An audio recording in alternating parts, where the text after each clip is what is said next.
I'm hoping to hear from Kedar and find out if he is receiving this and if there's a message for me or any questions from him.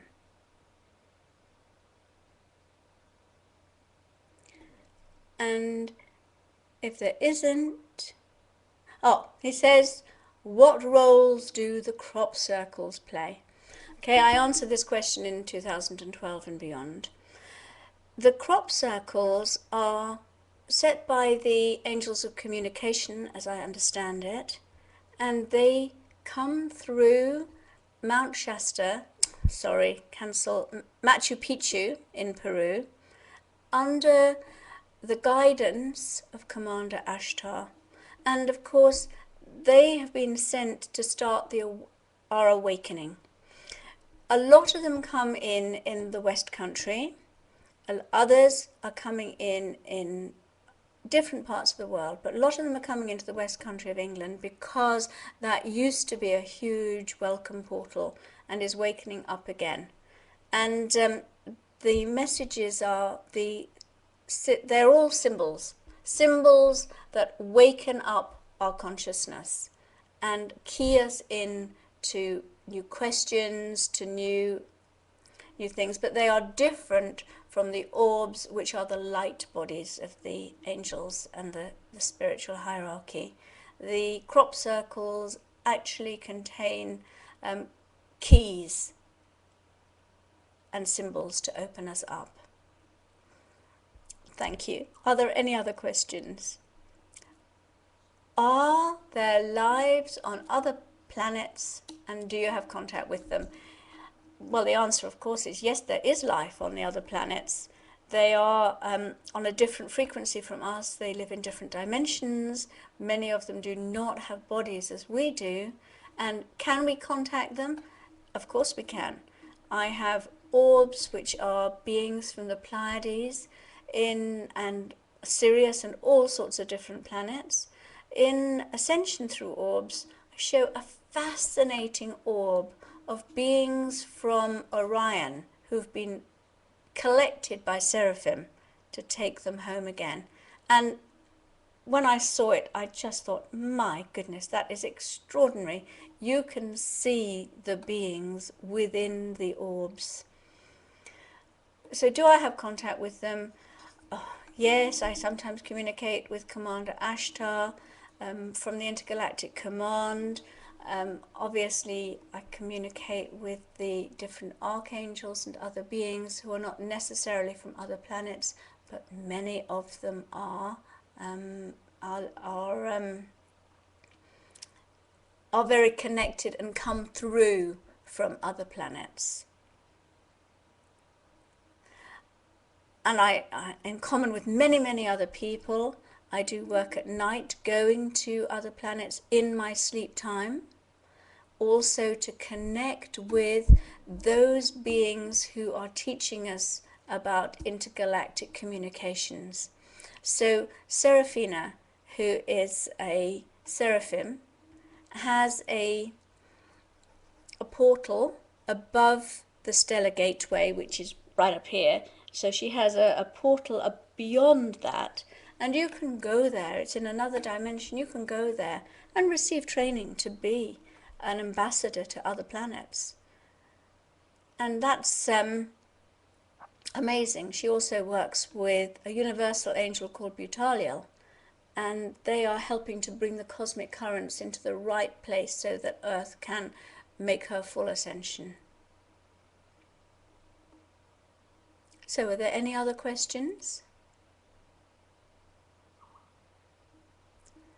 Can I explain the role of soulmates? Yes. People confuse soulmates and twin flames. Soulmates are somebody who's on the same soul vibration as you, on the same frequency. And of course you can have many. You can have soulmates of either sex. And your twin flame is the other part of the original divine spark when it divided in two. And so that's the other part of you, and we are constantly seeking that other part of us. For example, my soul, my twin flame, has never been an incarnation, and so I'm never going to meet him in a physical body. But there are many soulmates that I can connect with who are on my frequency. What is the role of spiritual masters and avatars that come to Earth? Their role is to carry a high frequency light and to teach us. And very often teaching comes through the aura. So in other words, you're not receiving it verbally, but just your energy. There's a harmonic transference of energy, and you receive that and it shifts something. You know, if somebody has worked on creating peace within them, they will carry keys of peace, and whenever they go into a room, those keys from their aura will touch other people with peace and make them feel comfortable. And the spiritual masters are doing this at a much higher level. Yeah, any other questions? What is the aura, and do you see them in others? The aura is the electromagnetic field around you. Every thought you have, every emotion has a colour, and it goes out beyond you as your aura. So if you're highly evolved and working with the angels, you might have a golden aura. If your thoughts are chaotic and you're worried and concerned, then your aura might be red or it might be broken. Now, most people can't see auras, but they can sense them.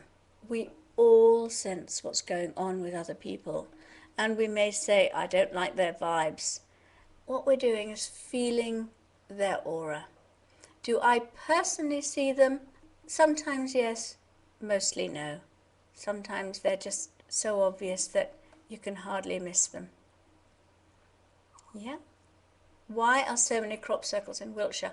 Well, this is what I was explaining, that Avebury used to be the biggest welcome portal for UFOs on the planet. So we welcomed beings from all universes. Now, the power was cut in half by a road, and things changed, and it isn't currently operational in that way. But that entire extended area is being opened up again for that purpose. And this is why the crop circles are coming here, and it's also partly the fact that it's ready and attuned for them to come there. From which density comes spiritual music? What about harp music? Okay, there is a great master who comes from another universe, and his name is Fikorm. And he has studied and accepted music from all over the universes and every single culture here. And he comes from a very high dimension. But he is now working with people on Earth who are interested in music for healing. And so he brings it to us, he brings it down the dimensions, down to the fifth dimension where he can. And of course, harp music, sometimes it depends the way it's played, but that is a very angelic sound and a very big spiritual connection with harp music. Can I say something about the Diana Cooper School? Okay, I started it about 7 years ago. It's a not-for-profit organisation, and we train people to teach about angels, ascension, transformation, and Atlantis. And we're bringing forward some more courses next year. We have about 500 teachers throughout the world.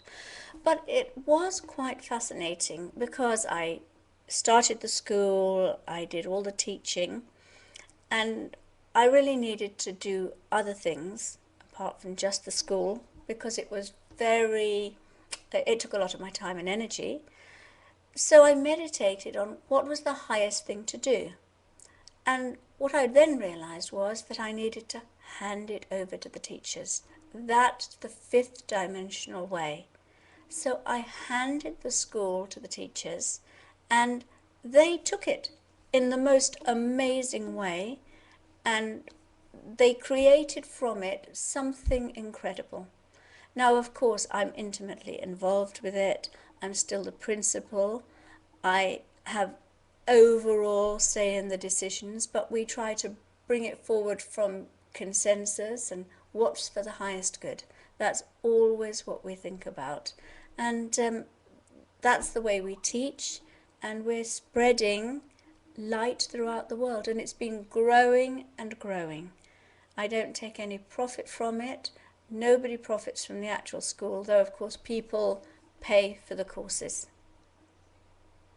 We don't have a physical building. That's the other thing. What's my advice regard to a correct nourishment for the future? Well, here, of course, I have to confess that I do eat chocolate. But people are going to be growing their own vegetables.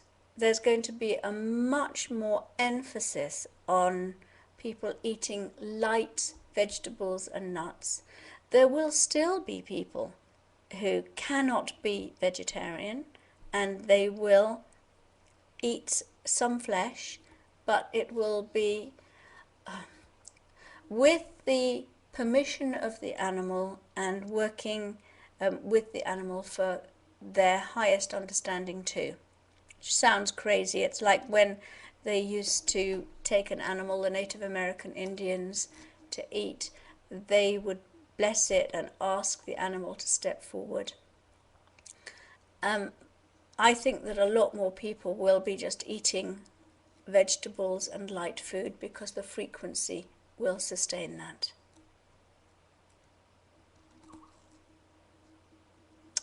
What? My next project regarding to travels and books?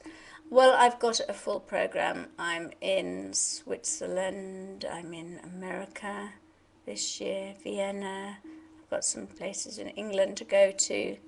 And so I have a full program which is on my website. Next year's isn't up yet, but it's organised. Yes, I am at this moment not writing a book, but there are several in the pipeline. My guide has said that he wants me to write a book with Kathy Crosswell about the keys to the universe. Also writing the book of true angel stories, and all the profits for that will go to the school.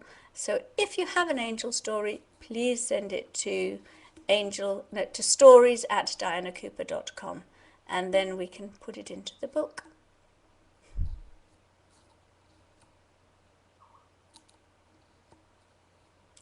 Do I have any experiences with the help of essential natural oils for our development? No, I don't. I use essential natural oils. I think they're important. I think that it's one of the healing methods for the future, but I don't have a lot of personal experiences.